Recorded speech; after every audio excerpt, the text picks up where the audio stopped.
In last video, we have seen Newton's second law of motion. What is that? The rate of change of momentum is directly proportional to applied force, and change of momentum occurs in the direction of force. Also, we have derived its mathematical concept. What is its mathematical concept? F is equal to ma. Today, we are going to learn the examples related to Newton's second law of motion. In other words, how you can explain the Newton's second law of motion. Then in other words, you can say when we apply the force, then acceleration is produced in that body. Suppose you are applying the force on any object, then that object moves with some velocity and its velocity changes after some time. Then change in velocity is called as acceleration. So when we apply the force on any object, then acceleration is produced in that body. This is nothing but Newton's second law of motion. That is F is equal to ma. Then what are its examples? Newton's second law of motion examples. First one, acceleration of rocket is due to force applied known as thrust. If you see the launching of rocket, you can see there is a lot of smoke and that rocket is going in upward direction. This smoke is due to ignition of fuel which is present at the lower part of the rocket. So it is called as thrust.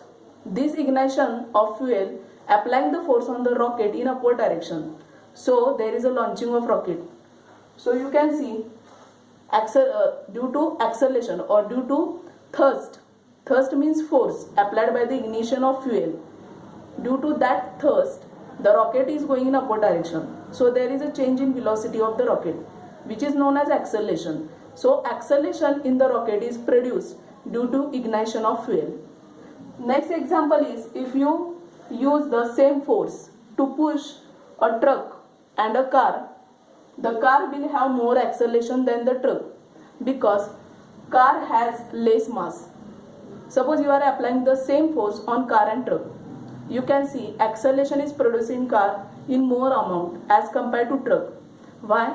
Car has very low mass or low weight, you can say. Then if you see on page number 14, then one paragraph is given. I am going to read it. What is it? And one information box is also given. I am going to explain. Consider two objects having different masses which are initially at a rest.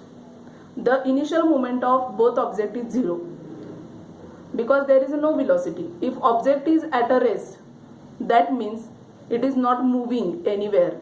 It is as it is present there. Suppose force act for a time t on both objects.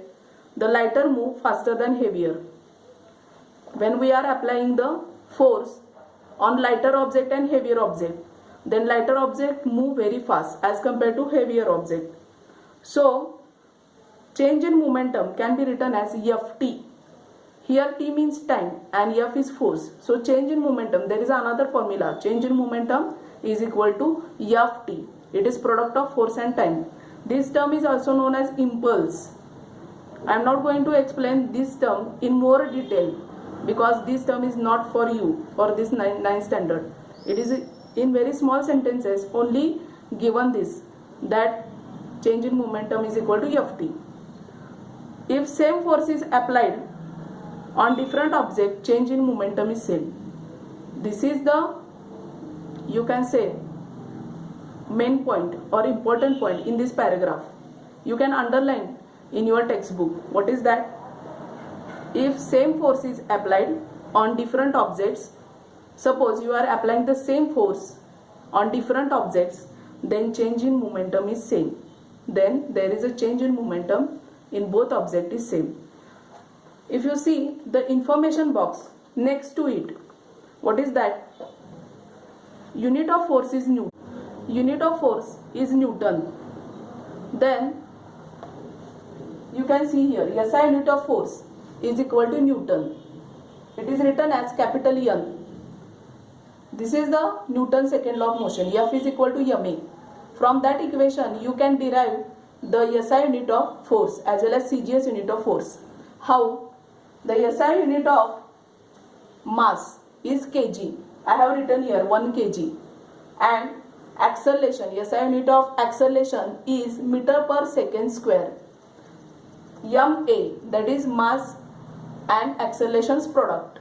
So you can multiply these unit, 2 unit, that is 1 kg into 1 meter per second square, and you can write here 1 Newton is equal to 1 kg into 1 meter per second square.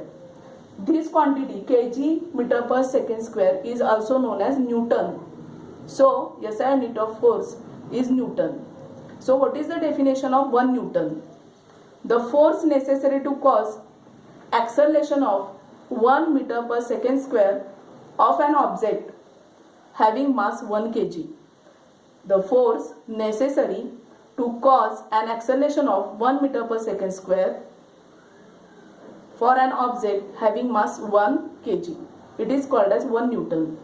Then CGS unit. How to derive the CGS unit of force? The CGS unit of force is dyne. It is also derived from the formula F is equal to ma. How? You can see here the CGS unit of mass is gram and CGS unit of acceleration is centimeter per second square. Here mass and acceleration are in product. So you can multiply these 2 units. So you will get 1 gram into 1 centimeter per second square. And this product is known as 1 dyne. So 1 dyne is equal to 1 gram into 1 centimeter per second square. So always remember SI unit of force is Newton and 1 Newton is equal to 1 kg into 1 meter per second square. CGS unit of force is dyne and 1 dyne is equal to 1 gram into 1 centimeter per second square. Then